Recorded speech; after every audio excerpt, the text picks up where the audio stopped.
네, 안녕하세요. 하이트라징크 스마트 비센터 이하진 과장입니다.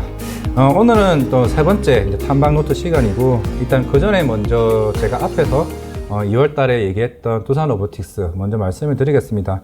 물론 이제 하투하투에서도 이제 우리 로봇 관련 담당 애널인 이상수 애널도 말씀을 드렸겠지만은, 일단 두산 로보틱스 같은 경우는 최근에 이제 금리 인하의 기대감이 살짝 이제 조금 줄어들었죠. 결국에는 사실 이런 로봇 산업 같은 경우는 워낙 경기에 민감할 수밖에 없기 때문에 1분기 실적보다는 이제 향후에 좀 3분기 쪽으로 흑자 전환이 좀 기대감이 좀 높지 않을까 좀 생각을 하고 있습니다. 그러면서 조금 최근에 로봇주들이 조금 부진했던 측면이 있었기 때문에, 하지만 이제 뭐 4월이고 이제 하반기 들어가게 되면 두산 로보틱스도 30kg을 들 수 있는 로봇이 하반기에 신제품이 출시가 됩니다. 그런 신제품에 뒤이어서 흑자 전환까지 간다라고 하게 되면은 어느 정도 로봇주도 충분히 상승 탄력을 좀 받을 수 있지 않을까라고 생각을 하고 있고요. 그리고 두 번째는 제가 지난달에 이제 바이오주를 두 개 업체를 소개해 드렸었는데, ABL 바이오나 그리고 동아 ST 같은 경우는 아마 이번 1분기 실적은 특히나 의료 의약품 쪽 관련, 특히 국내 쪽 같은 경우는 우리 최근에 의대 증원 관련 이슈로 좀 시끄럽잖아요. 결국에는 그 병원에 있는 처방전 자체가 많이 줄어들었습니다. 그만큼 이번에는 의료 그 의약품에 대한 수요가 많이 줄어들었기 때문에 1분기 매출에 조금 영향을 미칠 수 있다. 뭐 동아 ST나 일반적인 제약회사들 같은 경우는 좀 참고를 하실 필요가 있을 것 같고, ABL 바이오 같은 경우는 예전에 산오피에 기술 이전했던 ABL 101 같은 경우가 올해 하반기가 되게 되면 일상이 완료가 됩니다. 그럼 그 이후에 산오피에 받을 마일스톤에 대한 여부도 충분히 나올 수 있기 때문에, 제가 이런 바이오텍 같은 경우는 좀 중장기적으로 좀 봐야 된다라고 말씀을 드렸던 만큼, 이런 이벤트 모멘텀이 있는 것들은 체크를 하면서 좀 대응해 나가자 좀 말씀을 드리면서 좀 리뷰를 마감을 하겠고요.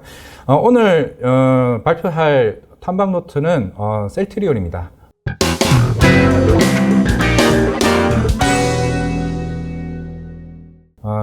오늘 날짜가 4월 한 18일인데 4월 한 16일 날 이제 제가 인천 송도에 이제 탐방을 다녀왔고, 하반기에 모멘텀이 워낙 이제 많은 측면이 있기 때문에 셀트리온을 오늘 한 종목만 좀 말씀을 드리려고 합니다.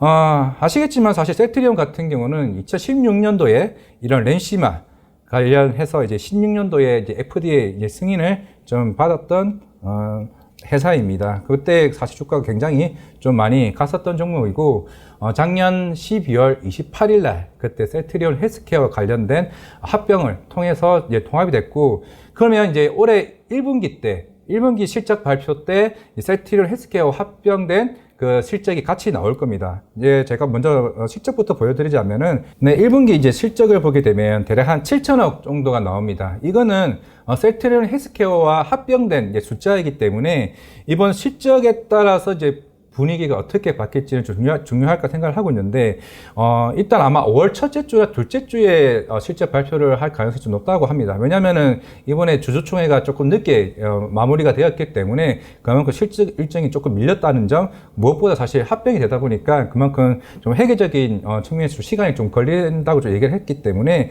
1분기 실적은 대략 한 이 정도 좀 나오지 않을까라고 좀 평균치 시장에서 나온 거를 제가 일단은 이걸 보여준 거고요. 결국에는 이번 1분기도 중요하겠지만은 최근에 여러 이슈가 나왔습니다. 심지어 어제 같은 경우는 셀트리온이 자사주 취득과 자사주 소각에 대한 공시를 했습니다. 관련된 향후에 좀 밸류 프로젝트와 관련돼서 조금 주주환원 정책에 대한 좀 이슈가 있었던 것으로 보이고 있고, 오늘 같은 경우는 특히나 렌시마 SC 쪽에 덴마크 향해 이제 단독으로 출시한다는 이제 기사가 나오게 되면서, 사실 셀트리온이 그동안 사실 준비해왔던 뭐 렌시마나 트룩시마나 허즈마와 같은 매출 비중이 높았던 이런 의약품 매출에서 향후에 진펜트라 아니면 이런 렌시마 같은 다른 의약품들이 본격적으로 이쪽 시장에 좀 진출하는 게 좀 중요하지 않을까 좀 생각을 하고 있습니다.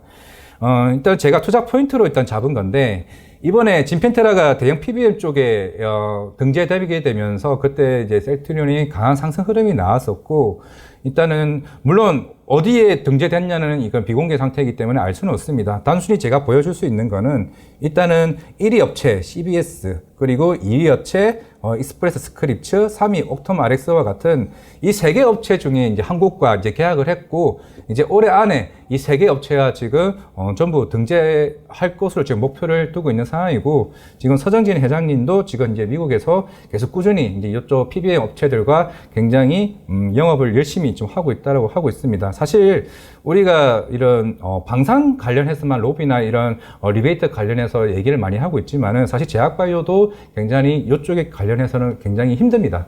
그런 걸 사실 이번에 서정진 회장님이 이걸 뚫고 이제 PBM 등재를 했기 때문에 올해 아마 2분기 말 아니면 3분기 때부터 진펜테라 같은 경우는 이제 매출로 인식이 될 것으로 보이고 있기 때문에 결국에는 본격적인 매출 반영은 3분기 실적부터 좀 반영되지 않을까라고 좀 생각을 하고 있습니다. 이미 작년 10월에 FDA 신약을 승인을 받았기 때문에 우리가 흔히 자가면역 치료제 이 렌시마를 피하 주사형을 바꾼 게 이게 진펜테라입니다.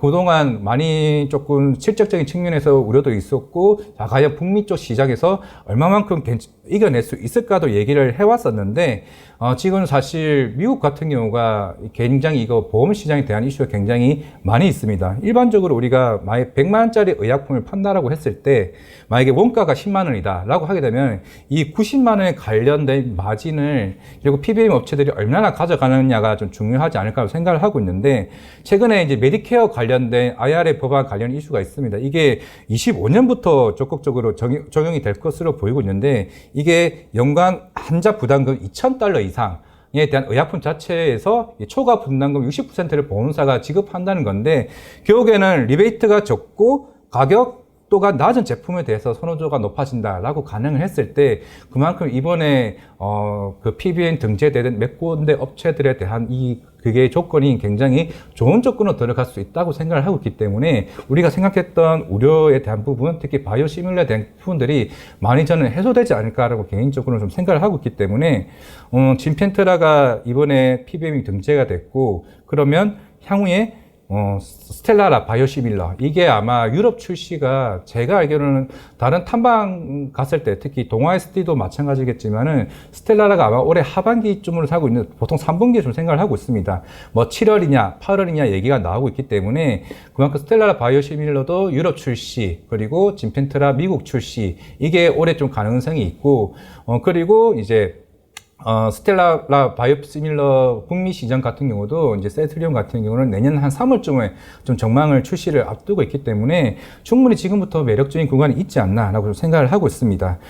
지금 그 셀트리온의 그 모멘텀에 앞서 이제 두 개의 흐름이 나왔었고, 결국에는 이제 올해 이제 매출이 좀 변화가 좀 생길 것으로 보이고 있습니다. 이건 좀 회사, 셀트리온 자체 회사 자료를 또 따온 건데요. 새로운 이제 바이오시밀러 매출이 본격적인 성장이 저는 올해부터 나온다고 보이고 있는데, 왜냐면은 사실 작년까지는 주요 매출이 렌시마, 트루시마, 호주마입니다.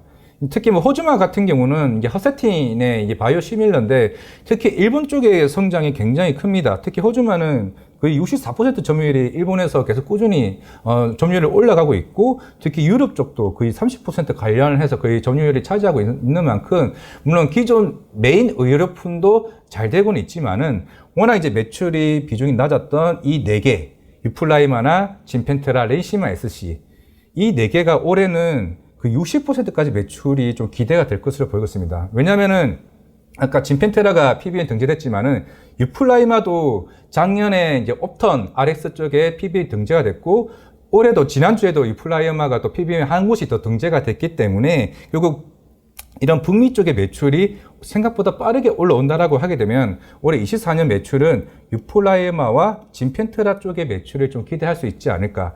여기다가 아까 렌시마 SC가 덴마크에 오늘 관련된 기사가 떴습니다. 그렇기 때문에 그동안 매출이 비중이 낮았던 애들이 올라오고, 높았던 애들은 그대로 유지하는 측면이라고 하게 되면은 셀트리온은 충분히 지금 매력적인 구간이 아닌가를 좀 개인적으로 좀 생각을 하고 있기 때문에, 이번 1분기 그 합병 관련된 법인 매출이 매출이 얼마만큼 나오냐에 따라서 뭐 최근에 뭐 주가들이 사실 뭐 금리 인하 기대감이 많이 줄어서 바이오는 조금 아니지 않냐라고 생각을 하고 있는데, 긴 안목으로 봤을 때 최근에 뭐 셀트리온, 뭐 SK 바이오팜, 북미 쪽으로 매출 기대감이 커지는 업체들이 하나씩 나오고 있습니다. 결국에는 저는 실적이 좀 말해줘야 된다고 생각을 하고 있고, 올해 전망치는 물론 3조 4천억입니다. 물론 셀트리온 헬스케어와 합병된 흐름이 있는 상황이기 때문에 충분히 좀 북미 쪽 시장이 얼마만큼 커지냐, 그리고 보험 시장에서 얼마만큼 우리가 침투율이 높아지냐에 따라서 저는 달라질 수 있다는 좀 생각을 하고 있고, 이제 셀트리온 제약만 남았습니다. 이 합병 관련해서는 뭐 추후에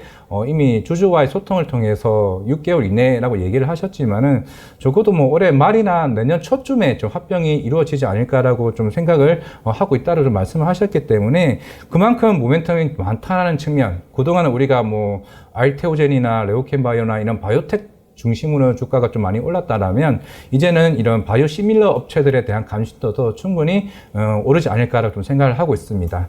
그리고 이제 가서 이제 탐방 갔던 이제 저희 사은품을 받은 게 이제 이 인형인데, 충분히 좀 많은 관심도를 좀 가졌으면 좋겠고, 오늘 탐방 노트는 셀트리온 하나만 좀 하기로 했습니다. 3월 달에 한 10곳 정도의 저 바이오를 탐방을 갔다 왔었는데, 결국에는 뭐 금리에 관련된 영향을 조금 덜 받을 수 있고, 실제로 매출이 나오는 종목군들이 조금 이제는 좀 봐야 될 때라고 생각을 하고 있기 때문에, 오늘 대표적으로 셀트리온 탐방 노트를 발표를 했습니다. 일단은 오늘 여기까지 끝내도록 하겠고요. 다음에 또 새로운 종목 탐방을 통해 가지고 발표할 수 있도록 하겠습니다. 감사합니다.